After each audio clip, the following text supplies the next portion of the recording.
దేవుని పరిశుద్ధ నామమునకు మహిమ కలుగును గాక. చేరొచ్చిన మీ అందరూ కూడా ప్రభువైన యేసుక్రీస్తు నామములో శుభములు కలుగును గాక. ప్రకటన గ్రంథం యొక్క ధ్యానములో మనం ముందు కొనసాగుతున్నాము.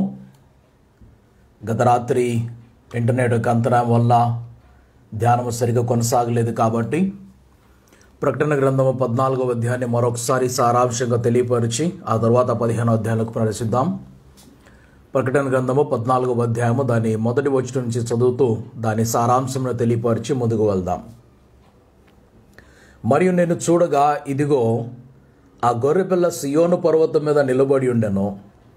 ఆయన నామమును ఆయన తండ్రి నామమును నొసలు యందు లిఖింపబడి ఉన్న 144,000 మంది ఆయనతో కూడా నుండిరి. మరియు విస్తారమైన జలముల ధ్వనితోనూ గొప్ప ఉరుము ధ్వనితోనూ సమానమైన ఒక శబ్దము పరలోకము నుండి రాగా వింటిని. నేను వినిన ఆ శబ్దము వీణలు వాయించుచున్న వైణికుల నాదము పోలి ఉన్నది.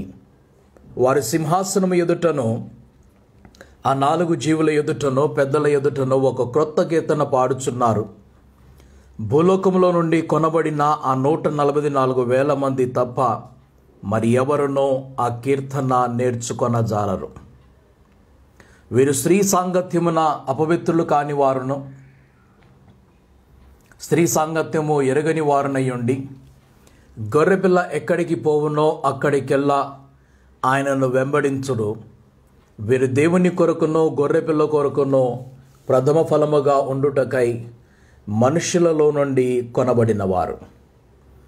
వీరి నోట ఏ అబద్ధమునో కనబడలేదు. వీరు అనింద్యులు. సో 5వ వచనం వరకు చూస్తున్నట్లయితే 2 విషయాలు మనం గమనిస్తున్నాం. ఇక్కడ గొర్రెపిల్ల సియోను పర్వతం మీద కనిపిస్తుండగా, గొర్రెపిల్ల సియోను పర్వతం మీద అనగా క్రీస్తు ఆ సియోను పర్వతం మీద ఉండగా ఆయన తండ్రి నామమును నొసల యందు లిఖింపబడి ఉన్న 144,000 మంది ఆయనతో కూడా ఉన్నారు. 7వ అధ్యాయంలో చూస్తున్న 144,000 మంది అనగా 1,44,000 మంది వారు ఇశ్రాయేలు జనాంగమై ఉండగా ఇశ్రాయేలు యొక్క గోత్రములో నుంచి వచ్చిన వారైతే, వీరు మాత్రం ఇక్కడ కనిపిస్తున్న వారు క్రీస్తు రక్తముతోటి కొనబడిన వారు అనగా క్రీస్తును అనుసరించి ఆయన్ని వెంబడిస్తూ నడుస్తున్నటువంటి క్రొత్త నిబంధన భక్తులై ఉన్నారు.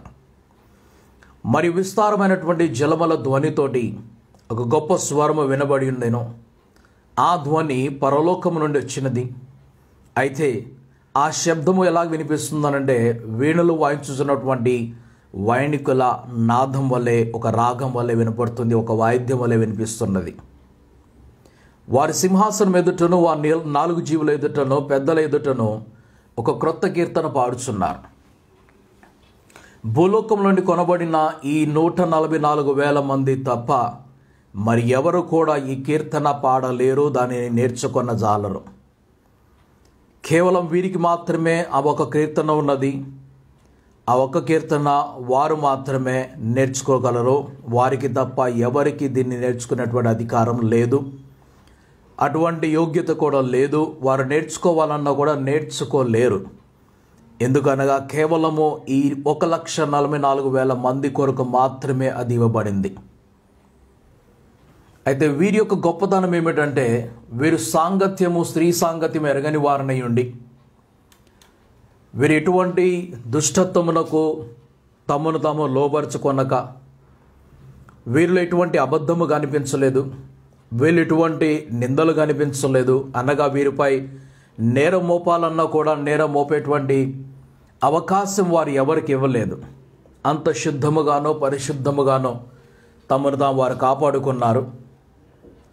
కాబట్టి గొర్రెపిల్ల ఎక్కడికైతే వెళ్తుందో అనగా యేసుక్రీస్తు ఎక్కడెక్కడికైతే వెళ్తాడో ఆయన వెనకాలనే, ఆయన వెనువంటనే ఎప్పుడు కూడా వీరు అధికారంలో ఉండి ఆయనతో పాటు నడిపించబడతారు. ఇది జరిగిన తర్వాత చూసినట్లయితే 6వ వచనంలోకి వెళ్తున్నప్పుడు అప్పుడు మరొక దూతను చూచితిని. అతడు భూనివాసులకు అనగా ప్రతి జనమునకును ప్రతి వంశమునకును ఆయా భాషలు మాట్లాడు వారికి ప్రతి ప్రజకును ప్రకటించినట్లు నిత్య సువార్త తీసుకొని ఆకాశ మధ్యమున ఎగుర్చుండెను. దీనికి సంకేతం అనగా సువార్త ప్రకటించబడుతున్నటువంటి ఒక వెరివిగా సువార్త ప్రకటించబడుతున్న ఒక సమయము. ఈ సువార్త ప్రకటించబడుతున్నప్పుడు ఒక దూత అనగా దేవుడు ఒకరిని ఆయన లేవనెత్తుచున్నవాడై ప్రపంచమంతా కూడా ఆ వ్యక్తి యొక్క సువార్త, ఆ వ్యక్తి నిలబడి సువార్త చెప్తున్నప్పుడు ఆ వ్యక్తి యొక్క సువార్తను లేక ఆ ప్రసంగమును వినడానికై, ఆ వాక్యమును వినడానికై ప్రపంచంలో ఉన్నటువంటి ప్రజలందరూ కూడా వారి మనస్సును అంగీకరించి అంగీకారము పొందుకున్న ఒక వ్యక్తిగా, ఒక దైవజనులుగా కనిపిస్తున్నారు. మన భారతదేశంలో కావచ్చు, ప్రపంచ దేశంలో కావచ్చు, అనేక మంది దైవజనులుంటే వారికి ఒక పేరు ఉన్నది, ఒక ప్రఖ్యాతి ఉన్నది. వారు పలుకుతున్నప్పుడు, వారు సువార్త ప్రకటిస్తున్నప్పుడు కొన్ని వేల మంది, కొన్ని ప్రదేశంలో లక్షల మంది కూర్చుంటారు. వారికి దేవుడిచ్చినటువంటి ఆధిక్యత అది. అయితే ఈ విధముగానే సువార్త ప్రకటించేటప్పుడు, సువార్త అనగా సంఘము బయట పలికేటువంటి వార్త, ఇది క్రీస్తును పరిచయం చేసేటువంటి సందేశము. వాక్యోపదేశము, వాక్యములో నడిపించబడటము, విశ్వాసంలో ఎదిగింప చేయటము, రక్షణలో ఎదిగింప చేయటము, విశ్వాసంలో బలపరచటము, ఇవన్నీ కూడా సంఘం లోపలికి వచ్చిన తర్వాత అనగా రక్షణ పొందుకున్న తర్వాత పలికే మాటలు. రక్షణకు ముందు పలుకుచున్న మాటల్లో క్రీస్తు ఏ విధముగా అయితే, అలాగే బాప్తిస్మిచ్చు యోహాను ఏ విధముగా అయితే వారు అరణ్యంలోకి వెళ్ళిన వారై, మైదానంలోకి వెళ్ళిన వారై, పర్వతం మీదకి వెళ్ళిన వారు, సముద్రము దగ్గర క్రీస్తు నిలిచెండి అనేకులు గుంపులు గుంపులకు వచ్చినప్పుడు వారికి ఉపదేశిస్తున్నాడు. అనగా మొట్టమొదటిసారిగా పరలోకము గురించియో, తండ్రి గురించియో, నిత్య రాజ్యం గురించియో, నిత్య జీవము గురించి ఆయన ప్రకటిస్తున్నాడు. సో సువార్త ప్రకటనలో పరలోకము గురించి, ఆ నిత్య రాజ్యం గురించి, పరలోకంలో చేర్చబడుతున్న వారికి నిత్య జీవము గురించి, పరలోకంలోకి చేర్చబడాలంటే దానికి మార్గమైనటువంటి క్రీస్తు గురించి, రక్షణ గురించి, ఆ సిలువ గురించి ప్రకటించాలి. కాబట్టి సువార్త ప్రకటిస్తున్నప్పుడు అనగా క్రీస్తును పరిచయం చేస్తున్నప్పుడు వీరికి ఒక చివరి అవకాశంగా చూపించబడుతూ, చివరి అవకాశంలో వారికి క్రీస్తును ప్రకటించడానికై ఎవరినో దేవుడు బలముగా లేవనెత్తుచుండగా, ఆకాశ మధ్యమున నిలబడి ఉండగా, అనగా ప్రపంచమంతా కూడా కనిపించే విధముగా, వినిపించే విధముగా ఒక మాధ్యమం ద్వారా, ఇంటర్నెట్ ద్వారానో, టెలివిజన్ ద్వారానో నడిపించబడుతున్న ఒక సువార్త ఉన్నది ఇది. అయితే ఒక వ్యక్తి మాత్రమే కాకుండా ఆ వ్యక్తితో పాటు అనేక మంది కూడా సువార్థికులను లేవనెత్తినట్లుగా, ఎందుకంటే చివరి అవకాశం దేవుడు వారికి ఇవ్వాలనియో, ఆ అవకాశం తర్వాతనే ఎక్కడ కూడా అకస్మాత్తుగా ఏమీ జరగటం లేదు, అన్నీ కూడా తన ప్రకటన ప్రకారముగా, తన ఏర్పాటు ప్రకారంగా జరుగుతున్నాయి. మనం యాత్రలోకి వెళ్ళినా కూడా, యాత్రలోకి వెళ్ళేటప్పుడు మనకు ఒక అనౌన్స్మెంట్ జరుగుతూ ఉంటుంది. ఆ అనౌన్స్మెంట్ విని మనమందరూ కూడా వెళ్ళాలి. అలాగే ప్రభు కొన్ని అనౌన్స్మెంట్స్ మనకు పెట్టాడు. క్రొత్త నిబంధన సంఘము పరలోకములోకి ఎత్తబడేటప్పుడు ఈ క్రొత్త నిబంధన సంఘము విశేషమైనటువంటి సంఘముగా, ఆధిక్యత కలిగినదిగా, ఆ ప్రభుతో పాటు యొక్క వధువుగా కనిపిస్తూ ఉంటే, ఆ సంఘమునకు, ఆ వధువు సంఘమునకు పలికిన మాట, నీవు జాగరూకుడువై నువ్వు సిద్ధముగా ఉండవాలనని. గొర్రెపిల్ల ఆ యొక్క క్రీస్తు ఎప్పుడు రాబోతున్నాడో, పెండ్లి కుమారుడు ఎప్పుడు రాబోతున్నాడో ఎవరికి తెలియదు, అకస్మాత్తుగా రాబోతున్నాడని పలికాడు. అయితే ఇక్కడ సూచనలు మరలా కనిపిస్తున్నాయి. అకస్మాత్తుగా రాబోతున్నాడని పలికిన కూడా సువార్త ప్రకటించబడుతున్నది. నినివే పట్టణాన్ని మనం చూస్తున్నప్పుడు దుర్గతి కలగబోతున్నదని, కానీ దుర్గతి కలగక ముందుగా ప్రకటించబడినట్లుగా చూస్తున్నాము. సొదొమ గొమొర్రా పట్టణాల దగ్గరికి వెళ్ళాము, అక్కడ కూడా ప్రకటించబడినట్లు చూస్తున్నాం. అయితే వారు విననటువంటి ప్రజలు. నోవహ కాలంలో చూస్తున్నప్పుడు ఆయన కూడా ప్రకటించినట్లుగానే చూస్తున్నాం. అకస్మాత్తుగా దేవుడు ఏం తీసుకొని రావటం లేదు, ప్రకటించుచున్నాడు. ఎవరెవరికి, ఎక్కడెక్కడ, ఏ భాషలో, ఏ విధముగా తన వాక్యంలోనూ, తన సూచకములను, లేక తన సంకేతములను పంపించాలో దేవుడు అవన్నీ కూడా తనదైన విధిలో, తనదైనటువంటి క్రియలు జరిగిస్తూ ఉన్నాడు. ఓకే, సరే. ఆకాశ మధ్యమున నిలబడినటువంటి దూతను చూస్తున్నాం. ఇది సువార్తకు సంబంధించినటువంటి అవకాశముగా మనం చూస్తున్నాము. తర్వాత 7వ వచనంలోకి వెళ్ళినప్పుడు మరొక విషయం కనిపిస్తున్నది. అక్కడ అతడు పలుకుతున్నటువంటి మాటలో, మీరు దేవునికి భయపడి ఆయనను మహిమపరచుడి, ఆయన తీర్పు తీర్చు గడియ వచ్చిన గనుక ఆకాశమును, భూమిని, సముద్రమును, జలధారలను కలుగు చేసిన వానికే నమస్కారము చేయడి అని గొప్ప స్వరముతోటి చెప్పాను. దేవుని యొక్క తీర్పు సమయం వచ్చేస్తుంది కాబట్టి దేవుని మహిమపరచండి, ఆయనకి భయపడండి, ఆయనకి లోబడండి. ఆకాశమును, భూమిని, సముద్రమును, జలధారలన్నింటినీ కలుగజేసిన ఆ సృష్టికర్త అయినటువంటి దేవునికి మాత్రమే పూజించాలి, నమస్కారం చేయాలని చెప్పాడు. దీని కారణమేమనగా, భూమి మీద ఈ సువార్త ప్రకటించబడుచున్నప్పుడు ఆ సృష్టికర్తనటువంటి దేవునికి కాక సృష్టిని పూజిస్తున్నటువంటి సమయం వచ్చింది. సృష్టిని పూజిస్తున్న వారే, మనిషిని పూజిస్తున్న వారే, కొన్ని విగ్రహాలను పూజిస్తున్న వారే, ప్రతిమలు పూజిస్తున్న వారే ఉంటుండగా, విననొల్లనటువంటివి, కథలనొల్లనటువంటివి, మాట్లాడలేనటువంటి వాటిని మొక్కుచుండగా, నమస్కారం చేస్తుండగా, దేని గురించి? ప్రభు యొక్క ఉగ్రత నుండి వారిని తప్పించాలని. కానీ ప్రభు యొక్క ఉగ్రత నుండి తప్పించాలంటే ఒకటే ఒక మార్గము. ఆ ఒక్క మార్గం ఏమిటంటే క్రీస్తు నామమున వెళ్ళి ఒక్కసారి ప్రభువాని పలికినట్లయితే, క్షమాపణ అడిగినట్లయితే ఆ ప్రభు యొక్క ఉగ్రత మన మీదకి రాదు. ఆ క్రీస్తును అంగీకరించలేదు మనం, ఆ జీవ మార్గంలో నడవలేదు కాబట్టి ఉగ్రత అనేది ఈ భూమి మీద పోయబడుచు ఉన్నప్పుడు ఆ ఉగ్రత పాత్రకు తాళలేనటువంటి వారు, తాళుకొనగలిగినటువంటి వారు ఎవ్వరు కూడా లేరు గనుక భయపడుడని వారికి సువార్తను ప్రకటిస్తూ హెచ్చరిక తెలియజేస్తున్నాడు. మీరు దేవునికి భయపడి ఆయనను మహిమపరచుడి, ఆయన తీర్పు తీర్చు గడియ వచ్చును గనుక ఆకాశమును, భూమిని, సముద్రమును, జలధారను కలుగజేసిన వానికే నమస్కారం చేయడని గొప్ప స్వరంతో చెప్పాను. 8వ వచనంలో చూసినట్లయితే, 8వ వచనంలో వేరొక దూత అనగా రెండవ దూత అతని వెంబడి వచ్చి మహోద్రేకముతో కూడిన తన వ్యభిచార మద్యమును సమస్త జనములకు త్రాగించి ఈ మహాబబులోను కూలిపోయెను అని చెప్పాను. దేవుని ఉగ్రత వచ్చేసింది, సమయం దగ్గరకు వచ్చేసింది, తీర్పు సమయము సమీపించిందని పలికినప్పుడు మహా ఉగ్రత కలిగినటువంటి ఆ మహోద్రేకముతోటి ఆ వ్యభిచార మధ్యమును సమస్త జన్మలకు తాగించినటువంటి బబులోను విషయంలో మాట్లాడుతున్నప్పుడు అది కూలిపోయినన్నారు. బబులోను కూలిపోవాలంటే ఒక పెద్ద కార్యము జరగాలి. ఆ కార్యం ఏమనగా యుద్ధము జరగాలి, పోరాటము జరగాలి. ఆ యుద్ధములో, ఆ పోరాటములో ఈ బబులోను కూల్చబడాలి. ఈ బబులోను కూల్చడానికి, ఈ బబులోను దాని యొక్క సింహాసనమును తొలగించడానికి దేవుడే స్వయముగా కార్యములు జరిగిస్తున్నట్లు మనం చూస్తున్నాం. ఇది ఎలా జరుగుతుంది? సముద్రం మీదనో, భూమి మీదనో, పచ్చిక మీదనో, వీటన్నిటి మీద పైనుండి పెరుగుతున్నటువంటి ఆ యొక్క పాత్రలు పోయబడుచున్నప్పుడు, ఆ యొక్క ఉపద్రవములు కలుగుతున్నప్పుడు మనిషి యొక్క ప్రపంచంలో 3వ వంతు మొత్తము కూడా నాశనమైనట్లు, సముద్ర జలముల మధ్యలో 3వ వంతు నాశనమైనట్లు, భూమి మీద 3వ వంతు నాశనం అయిపోయినట్లు, ఆ తర్వాత పచ్చిక మీద 3వ వంతు నాశనం అయిపోయినట్లు చూస్తే, అనగా ఒక తీవ్రమైనటువంటి వారికి నష్టము కలిగిన సమయం అది. సముద్రముల ఓడలు అవన్నీ కూడా మునిగిపోయినాయి, కూలిపోయినాయి, కాలిపోయినట్లుగా చూస్తున్నాం. సో ఒక రాజ్యము పడిపోవాలంటే, ఒక రాజ్యము ఇప్పుడు యుద్ధముతోటి రాజ్యం పడిపోవటం లేదు, కానీ ఇప్పుడు జరుగుతున్న యుద్ధం ఏమిటంటే ఆర్థిక యుద్ధం అంటారు దీన్ని. ఇప్పుడు నడుస్తున్నటువంటి యుద్ధము ఆర్థిక యుద్ధము. ఈ ఆర్థిక యుద్ధము గురించి అనేక మంది పండితులు, ఎంతోమంది ఎకనామిక్స్, ఎంతోమంది ముందే ప్రెడిక్ట్ చేశారు ఏమిటంటే ఒక ఆర్థికమైన యుద్ధం రాబోతుందని. దేశాలతోటి యుద్ధము యొక్క పుకార్లు మనం వింటాం. అందుకే క్రీస్తు చెప్పినప్పుడు పుకార్లు వింటామని చెప్పాడు. దాంతో సంఘం మరొకసారి కనెక్ట్ చేసుకోండి. సమయం అయిపోయింది, మరలా కనెక్ట్ చేసుకుందాం.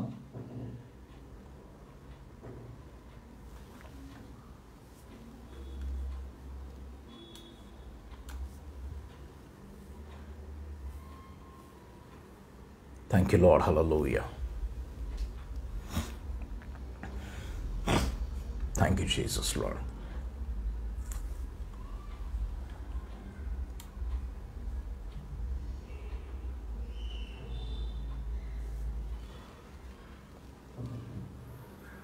Glory to God. Hallelujah.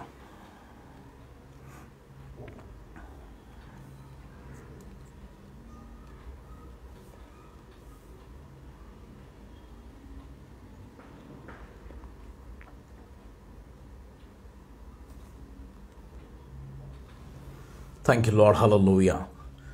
So ఆర్థిక యుద్ధం గురించి ఇంతకుముందు ఎప్పుడో కూడా ముందు చూపు చూసిన వారు తెలియపరిచారు. టెర్రరిజం అనేది దాదాపుగా ముగింపునకు వస్తుంది. అది అక్కడ ఇక్కడ చిన్న చిన్న విషయాలు మనం చూస్తున్నామే, కానీ వాస్తవంగా టెర్రరిజం అనేది పూర్తిగా తగ్గిపోయింది. ఆ తర్వాత ఒకవేళ దేశానికి భయం ఏమిటి ఉన్నదంటే ఆంతర్యముల టెర్రరిజము, బాహ్యంలో చూసినట్లయితే పొరుగు దేశములతోటి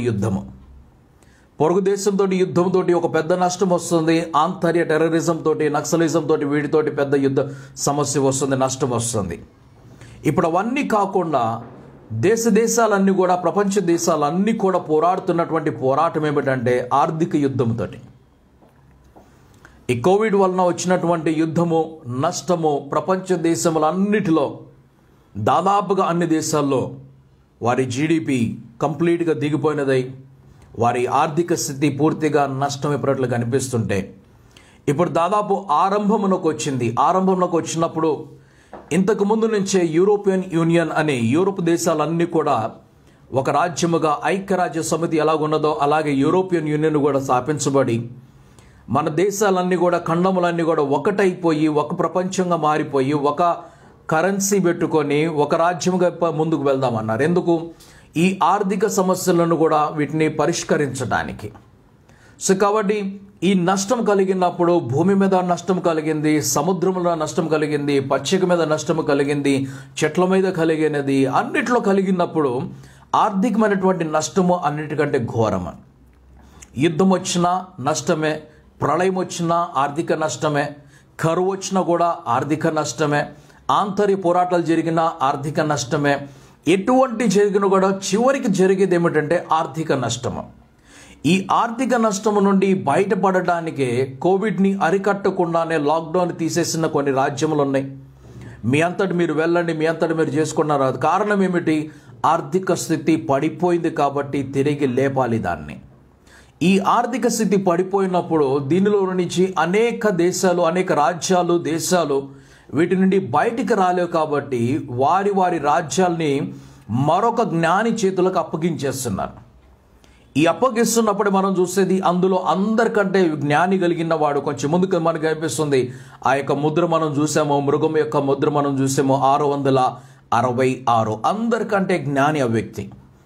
దేని నుంచి కాపాడానంటే ఆర్థిక నష్టము నుండి, ఆర్థిక పోరాటము నుండి, ఆర్థిక యుద్ధము నుండి కాపాడిన వ్యక్తిగా మనుషులందరినీ కూడా మరలా సంపన్నమైన స్థితిలోకి నడిపించేవాడు కనిపిస్తూ ఉంటాడు.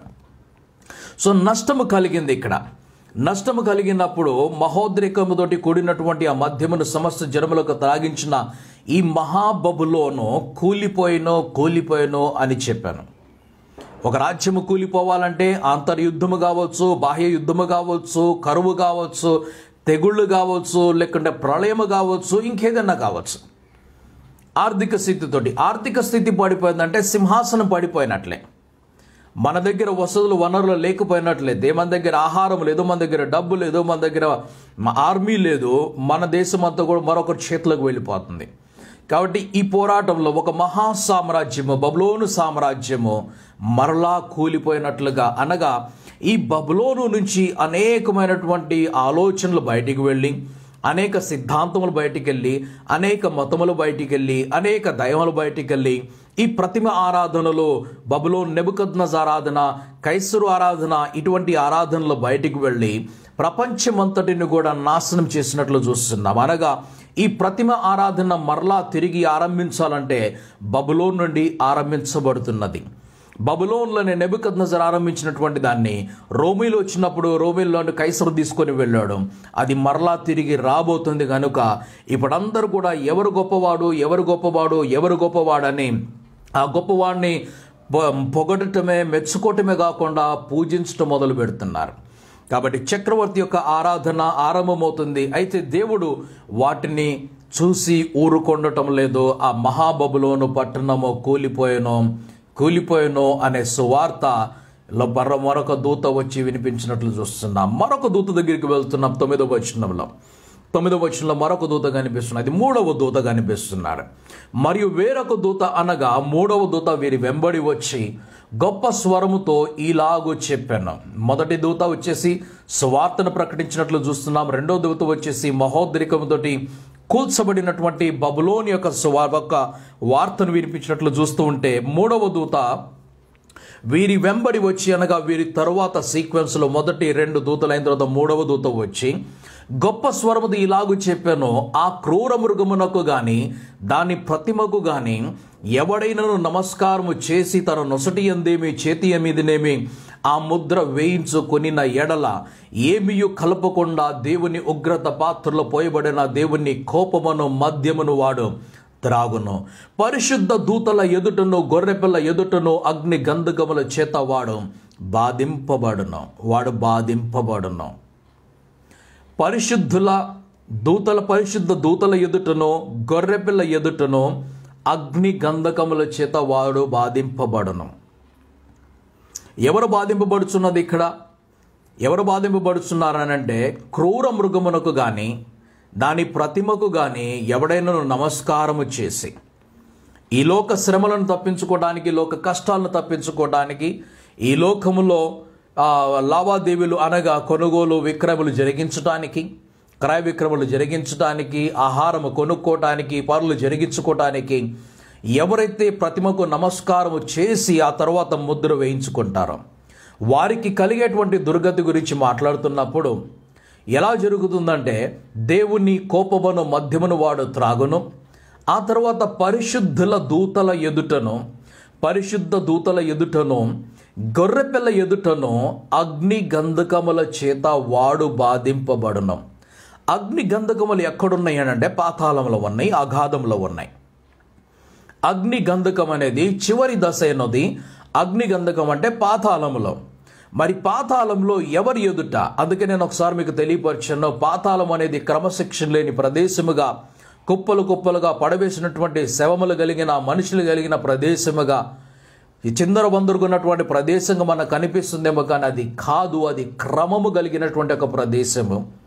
ఆ క్రమము కలిగిన ప్రదేశంలో ఎవరు ఉన్నారనంటే పరిశుద్ధ దూతలు ఉన్నారు. ఆ తర్వాత గొర్రె పిల్ల ఉన్నట్లుగా కనిపిస్తున్నారు. 10వ వచనం చూద్దాం.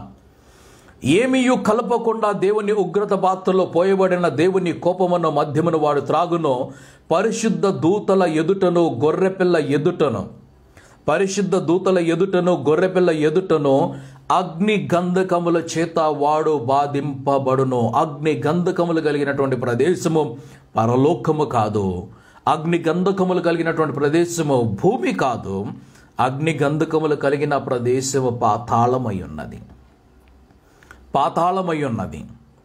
ఆ ప్రభువుని అంగీకరించగా సన్మార్గమును పొందుకొనక చెడు మార్గంలో నడిచిన వారు, దుష్ట మార్గంలో నడిచిన వారు, తప్పు మార్గంలో నడిచిన వారిని అగాధంలో పడవేస్తున్నప్పుడు క్రమము లేకుండా పడవేయడం లేదు.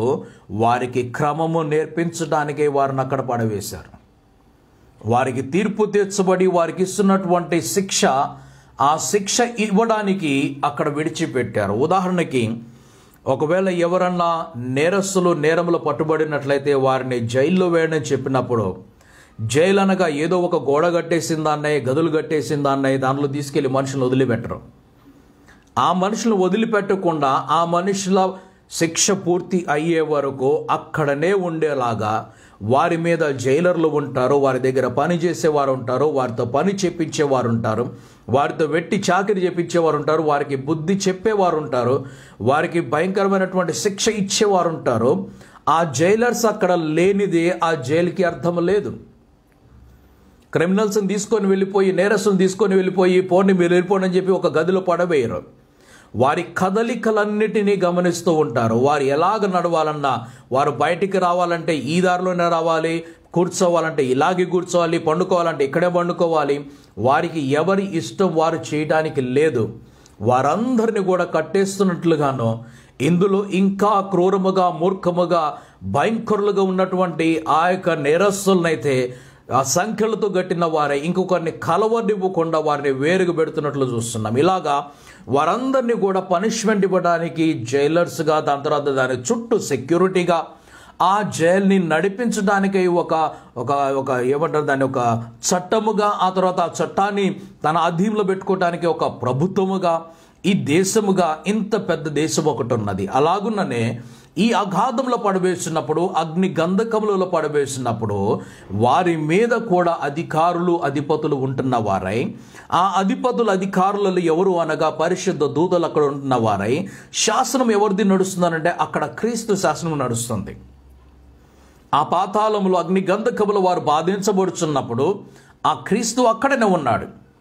అగ్ని గంధకముల నుండి తప్పించుకోవడానికై ఆ క్రీస్తు మన ఎదుటికి వచ్చి మనకు ముఖ దర్శనము కలుగజేస్తున్నాడు.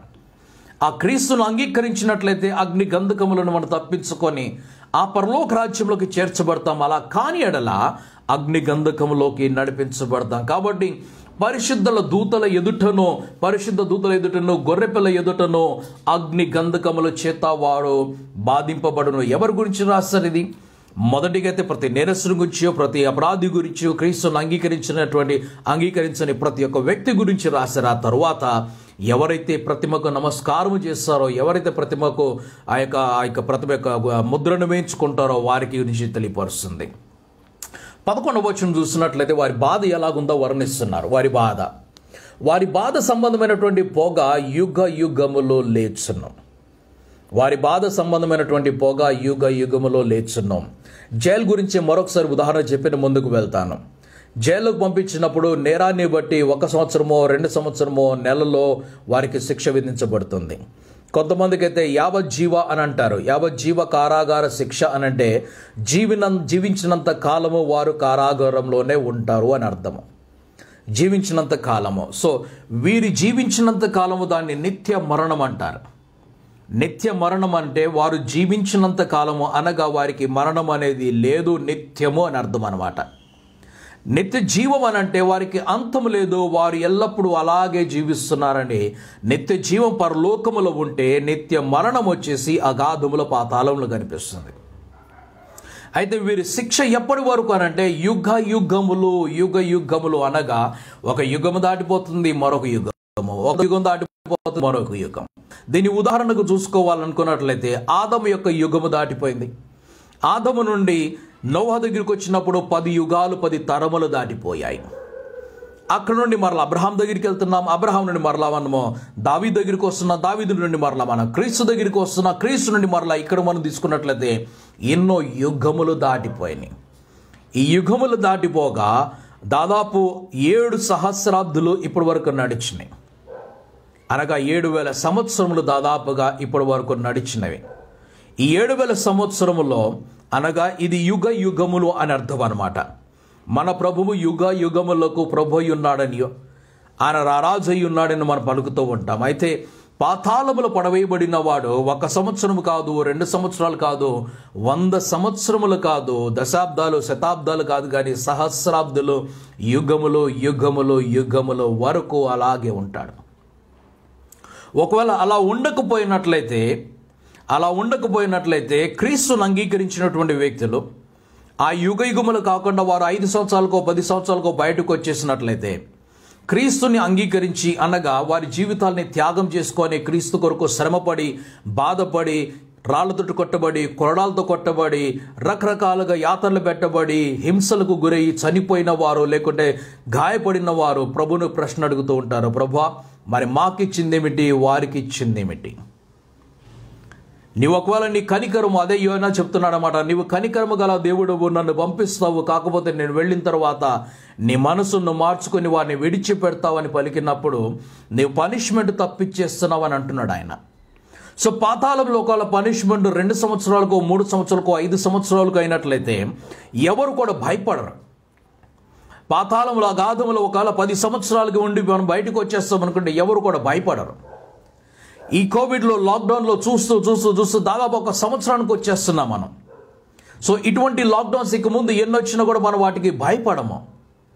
ఎందుకంటే అలవాటైపోయింది, ఇంతే కదా అనుకుంటారు. పాతాళంలో ఒకవేళ ఆ శిక్ష భరించగలిగినట్లయితే, అది భరించదగినటువంటి శిక్ష అయితే, సహించదగినటువంటి శిక్ష అయినట్లయితే, అది కొన్ని రోజుల తర్వాత, కొన్ని సంవత్సరాల తర్వాత ముగించబడుచున్నటువంటి శిక్ష అయినట్లయితే ఎవరు కూడా క్రీస్తును అంగీకరించరు, ఎవరు కూడా ఈ విధముగా ఆరాధించరు, ఎవరు కూడా ఈ విధముగా ఆలయాలు కట్టుకోరు, ఎవరు కూడా ఈ విధముగా క్రైస్తవులుగా అని పేరు పిలవడరు.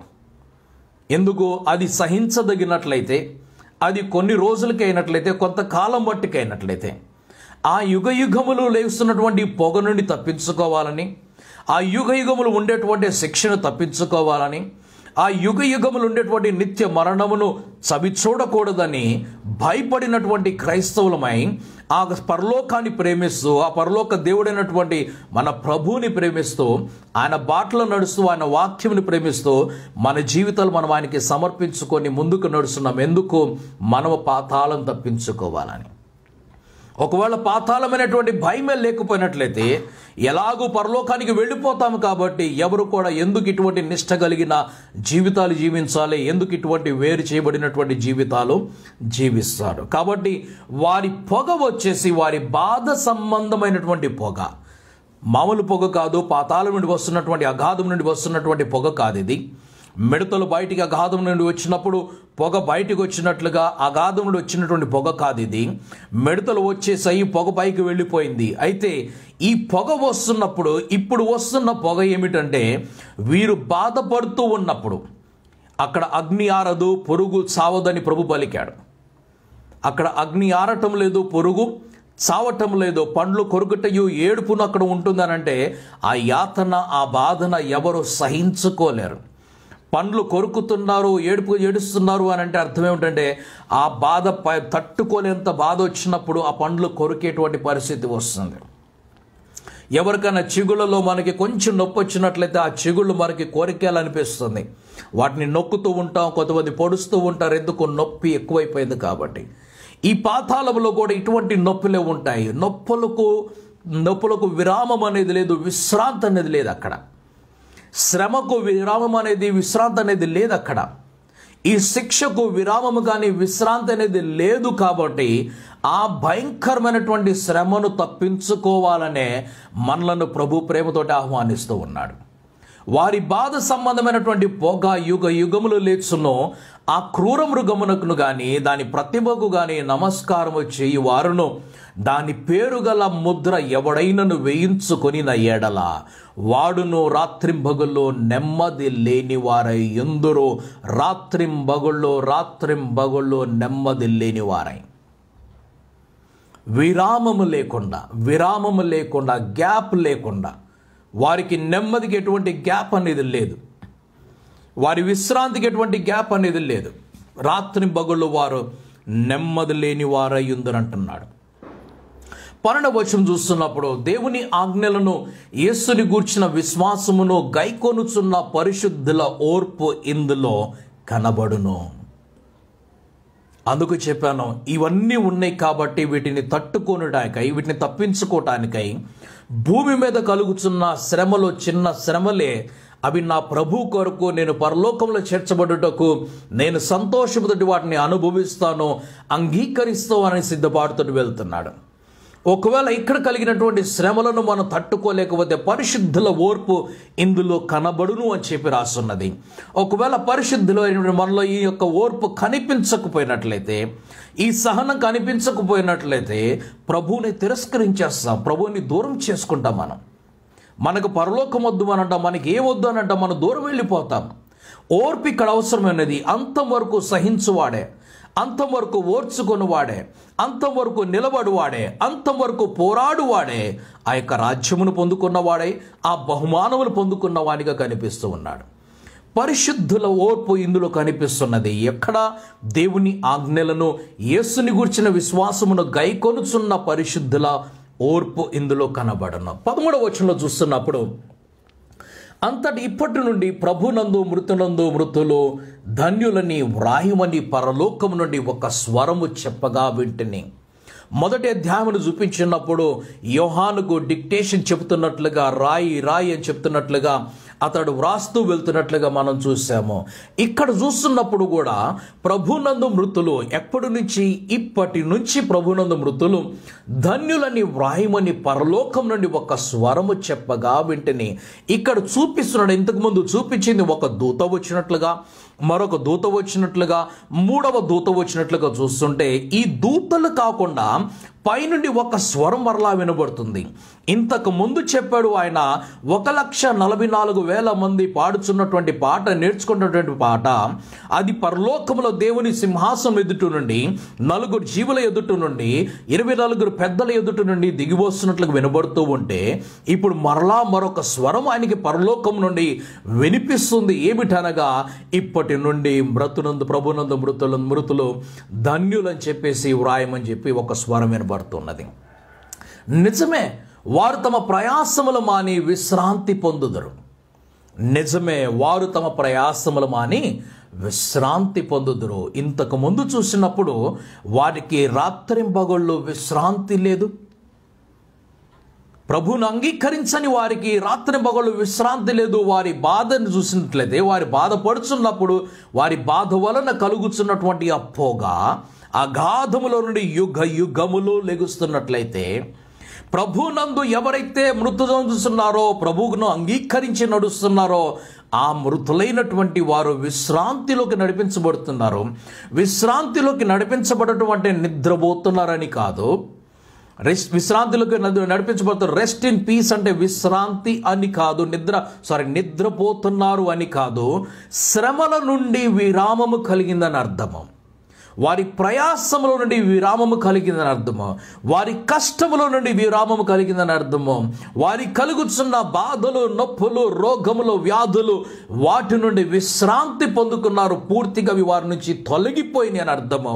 అందుకనే 20, 21, 22 వచ్చిన అధ్యాయంలోకి మనం వెళ్తున్నప్పుడు ఆ పరలోకము క్రొత్త సింహాసనం క్రొత్త పట్టణము నూతన యెరూషలేము దగ్గరికి వెళ్తున్నప్పుడు ఆకలి ఉండదు, దప్పిక ఉండదు, మరణం ఉండదు, చావు ఉండదు, ఇలాంటి కరువు ఉండదు, బాధ ఉండదు, ఇబ్బందులు, రోగములు, వ్యాధులు, నొప్పులు అంటే వీటన్నిటి విశ్రాంతి కలుగుతుంది. కాబట్టి మనుష్య దేహమునకు, మనుష్య ప్రాణమునకు, మనుష్య ఆత్మకు విరోధముగా పనిచేస్తున్నటువంటి శక్తులన్నీ కూడా నాశనం అయిపోతున్నాయి. కాబట్టి ఆ నాశనము చేసేవాడు ఎక్కడ ఉంటున్నాడంటే, నాశనం చేసేవాడు మొదటిగా 1000 సంవత్సరముల కొరకై అగాధములకు నడిపించబడుతుండగా, ఆ ఘట సర్పము, ఆ ఆది సర్పము, అపవాది అని పిలువబడుతున్న సాతాను అని పిలువబడుతున్న వాడు బంధించబడినప్పుడు, అప్పుడు కొంత మటు కనుక ఒక 1000 సంవత్సరం వరకు వారికి విరామము కలిగి ఉంటే, పూర్తి విరామము ఆ తరువాత మరలా ఇక సియోను కొండ మీదకి వెళ్తున్నప్పుడు, అందుకని ఈ అధ్యాయం చూస్తున్నప్పుడు గొర్రెపిల్ల సియోను కొండ మీద అనగా క్రొత్త యెరూషలేములకు వెళ్తున్నప్పుడు,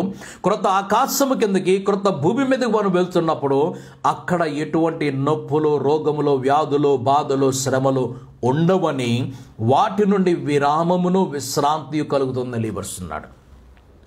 వాటి నుండి విరామం కలుగుతుంది. అయితే ఎవరైతే అగాధంలోకి వెళ్ళారో వారికి విరామము లేదు, విశ్రాంతి లేనే లేదు అని చెప్తున్నాడు. అంతటా ఇప్పటి నుండి ప్రభునందు మృతు నుండి మృతులు ధన్యులని వాయము పరలోకము నుండి ఒక స్వరము చెప్పగా వింటిని, నిజమే, వారు తమ ప్రయాసములు మాని విశ్రాంతి పొందుదురు. వారి క్రియలు వారి వెంట వెళ్ళును, వారి క్రియలు వారి వెంట పోవునని ఆత్మ చెప్పుచున్నాడు. వారి క్రియలు వారి వెంట పోవునని ఆత్మ చెబుతున్నాడు. మరియు నేను చూడగా ఇదిగో తెల్లని మేఘము కనబడిన 14వ వచనములో, మరియు నేను చూడగా ఇదిగో తెల్లని మేఘము కనబడెను, మనుష్య కుమారుని పోలిన యొక్కడు ఆ మేఘము మీద ఆసీనుడై ఉండెను. ఆయన శిరస్సు మీద సువర్ణ కిరీటమును, చేతిలో వాడిగల కొడవలి ఉండెను. కోతకాలము సమీపించింది కాబట్టి కోత కొరకు సిద్ధపడి వస్తున్నటువంటి, కోత కోసేటువంటి కోత యజమానిగా ఆయన దిగి వస్తున్నట్లు చూసిన ఆయన చేతిలో కొడవలి కనిపిస్తున్నది. ఎలాగున్నదంటే వాడిగలిగినటువంటి కొరగలి. ఆయన నోట నుండి వచ్చినటువంటి వాక్కు ఎలాగున్నదంటే 2 అంచుల వాడిగలిగినటువంటి ఖడ్గం వలె ఉన్నది. అయితే కోతకాలంలో చూస్తున్నప్పుడు వాడిగలిగినటువంటి ఈ యొక్క కొడవలి వలె కనిపిస్తుంది. 15వ వచనంలో, అప్పుడు మరి ఒక దూత దేవాలయం నుండి వెడలి వచ్చి, భూమి పైరు పండి ఉన్నది, కోతకాలము వచ్చినది, నీ కొడవలి పెట్టి కోయబని గొప్ప స్వరముతో ఆ మేఘము మీద ఆసీనుడయ్యున్న వారితో చెప్పాను. ఆ మేఘము మీద ఆశ్రయుడైన వారితో చెప్పాను, మేఘము మీద ఆశ్రయుడయ్యున్నవాడు తన కొడవలి భూమి మీద వేయగా భూమి పైరు కోయబడెను. ఇంకొక దూత పరలోకముందున్న ఆలయములో నుండి వెడలి వచ్చును, ఇతని యొద్దను వాడిగల కొడవలి ఉండెను. మరొక దూత వస్తున్నాడు. ఇప్పుడు ఇంతకుముందు చూసినప్పుడేమో ఒక దూత దేవాలయాన్ని వెడలు వచ్చి భూమి పండి ఉన్నది, కోతకాలం వచ్చినదని పలుకుతూ ఉంటే, దానికి ముందు 14వ వచనంలో చూసినట్లు, ఇదిగో నేను చూడగా తెల్లని మేఘము కనబడెను, మనుష్య కుమారునిగా క్రీస్తుని పోలినటువంటి ఒక రూపము కనిపిస్తూ ఉంటే, ఆ క్రీస్తు మేఘమును ధరించుకొని వస్తూ ఉంటే, మేఘవాహనుడై వస్తూ ఉంటే, ఒక దూత వచ్చి పరలోకములో నుండి సమయం వచ్చేసింది, కొడవలి పెట్టు అని చెప్పగా నేను కొడవలి భూమి మీద వేసినట్లుగా రెండవ దూతను చూస్తున్నప్పుడు ఇంకొక దూత ఆలయంలో నుండి వచ్చి అతని యొద్ద కూడా వాడిగలిగినటువంటి కొడవలి ఒకటి ఉన్నది. మరియు మరొక దూత బలిపీఠము నుండి వెడలు వచ్చును, అతడు అగ్ని మీద అధికారము నొందినవాడు, మరొక దూత బలిపీఠము దగ్గర నుంచి వస్తున్నాడు. వీరంతా పరలోకము నుండి 3 దూతలు మరలా వచ్చారు. మీరందరూ కూడా ఇప్పుడు ఇతను బలిపీఠం నుండి వస్తున్నాడు. బలిపీఠం వస్తున్నటువంటి వ్యక్తికి అగ్ని మీద అధికారం ఉన్నది. అగ్ని మీద అధికారం ఉన్నది వాడు. ఇతడు వాడి అయిన కొడవలి గన వాణిని గొప్ప స్వరముతోటి పిలిచి, భూమి మీద ఉన్న ద్రాక్ష పండ్లు పరిపక్వమైనవి, వాడి అయిన నీ కొడవలి పెట్టి దాన్ని గెలలు కోయమని చెప్పాను. దాని గెలలు కోయము.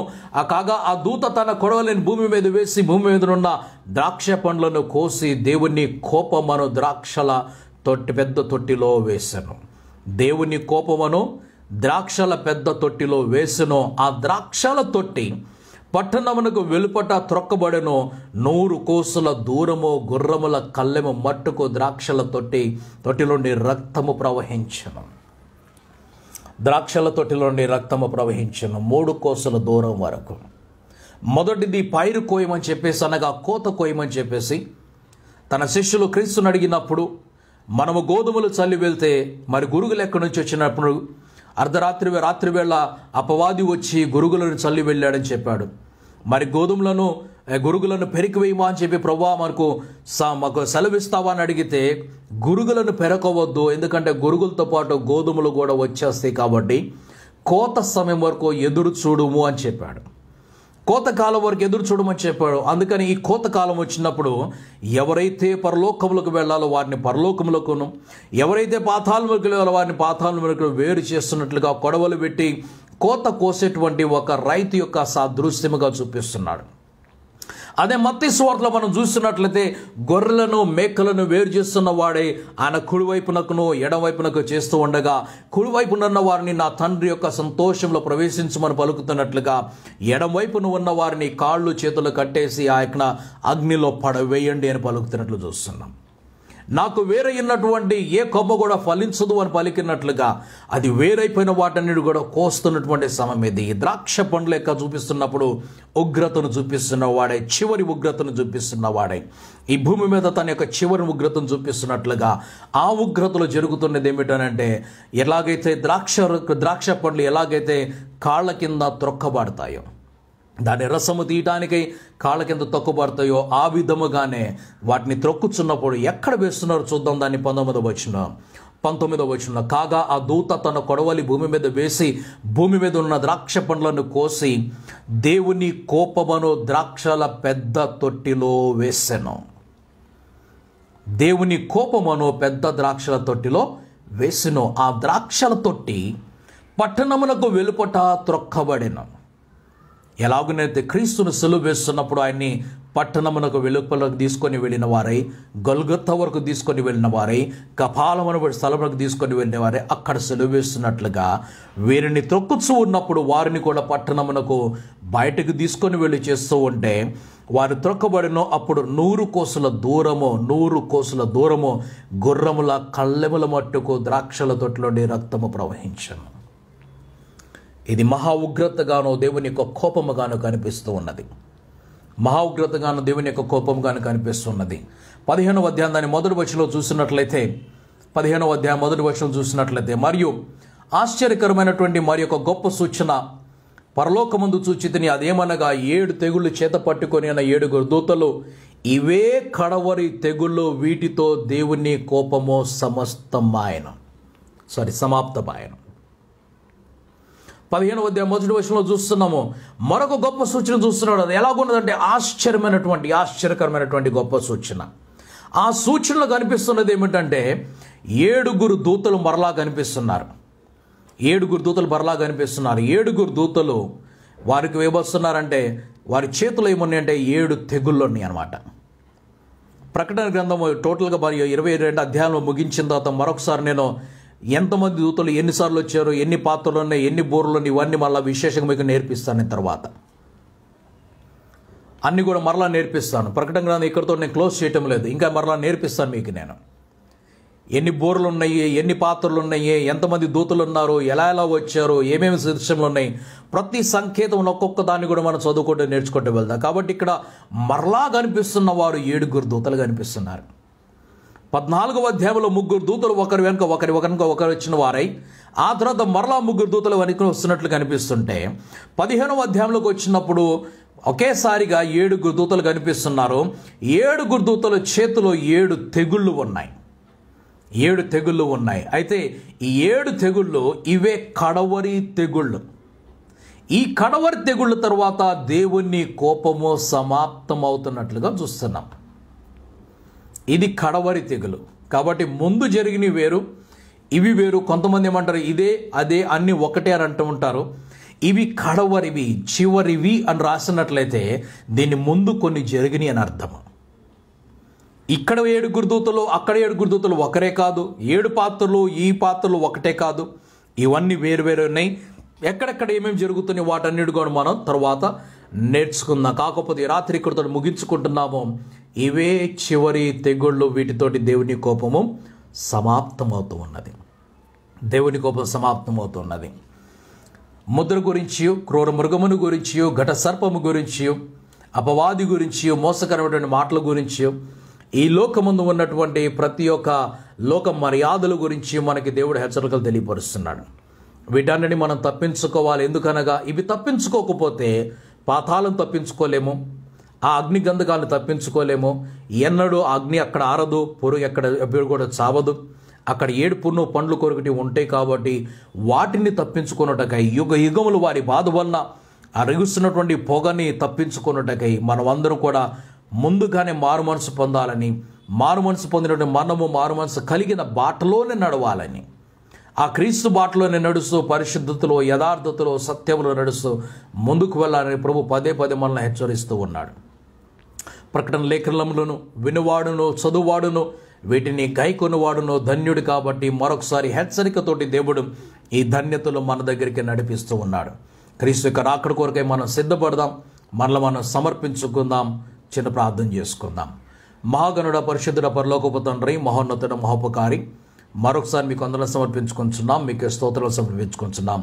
ఈ రాత్రి వేళ మీ దివ్యమైనటువంటి సన్నిధిలో, మీ ఘనమైనటువంటి కార్యములో, అలాగే ప్రభు మీరు చేసిన అద్భుత ఆశ్చర్యమైనటువంటి పనులన్నింటి కూడా ప్రభు జ్ఞాపకం చేసుకుంటున్న వారమై మిమ్మల్ని స్తుతిస్తూ, ఘనపరుస్తూ, ఆరాధిస్తూ ముందుకు కొనసాగుతున్నాను. మీ పరిశుద్ధ లేఖనాలు కూడా ధ్యానించడానికి మీరు మాకు ఇచ్చిన గొప్ప అవకాశం బట్టి తండ్రి, మమ్మల్ని అందరినీ సజీవ లెక్కలో ఉంచి క్షేమంతోనూ ఆరోగ్యంతో నిలిపిన మీకు గొప్ప కనికరమును బట్టి, కృపను బట్టి, ప్రేమను బట్టి మరొకసారి మీకు వందనములు.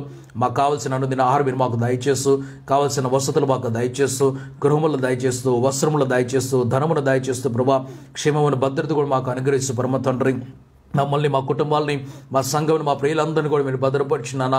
ఈ విధంగా మరొకసారి మీ దివ్యమైన సన్నిధులు సమకూర్చిన గొప్ప మీ యొక్క ప్రణాళికను బట్టి తండ్రి మీకు వందలు సమర్పించుకుంటున్నాం. మీకు మా యొక్క రాకడ కూడా సిద్ధపాటుతోటి మమ్మల్ని ప్రతి దినం కూడా మీరు హెచ్చరిస్తూ నడిపిస్తున్న విధానం కనుక మీకే స్తోత్రాలు సమర్పించుకుంటున్నా పరమ తండ్రి. ఈ రాత్రి మరొకసారి కూడినటువంటి మమ్మల్ని ప్రభా వాక్య ధ్యానంలో మాతో పాటు పాలిగస్తున్న భాగస్తులే ప్రభా తండ్రి, అలాగే ప్రార్థనలో ఏకీపిస్తున్న ప్రతి ఒక్కరిని కూడా మీ హస్తాలకు తీసుకుని వస్తుండగా మీకు మా యొక్క రాకడ ఆలస్యమైతే రేపు రాత్రి మరలా మేమందరి కలిసి మీ ఘనమైన నామంలో మేమందరూ ఇలా కూడి ఆరాధించుటకు మమ్మల్ని అందరూ సజీవ లెక్కలో క్షేమంతో ఆరోగ్యంతో నిలుపమని అడుగుతున్నాం. అలా కాని పక్షం కుమార్ యొక్క రాకడల మధ్య ఆకాశమందు మీరు మమ్మల్ని సమకూర్చమని మా ప్రార్థన మీరు అంగీకరించి మాకు ఇచ్చిన సమాధానం కొరకే మరొకసారి వందన సమర్పించుకుంటాం. యేసుక్రీస్తు నామములో అడిగి ప్రార్థిస్తున్నాం పరమ తండ్రి. Amen, amen, amen. మన తండ్రి అయిన దేవుని యొక్క ప్రేమయు, కుమారుడైన యేసుక్రీస్తు వారి యొక్క కృపయు, ఆధునికతకు పరిశుద్ధాత్మని కొనెన్నో సహవాసమును, సమాధానమును క్రీస్తు యొక్క రాకడ పర్యంతము సదాకాలం మనందరికి తోడైండుగాక. Amen, amen, amen. అందరికీ వందనాలు. God bless you all.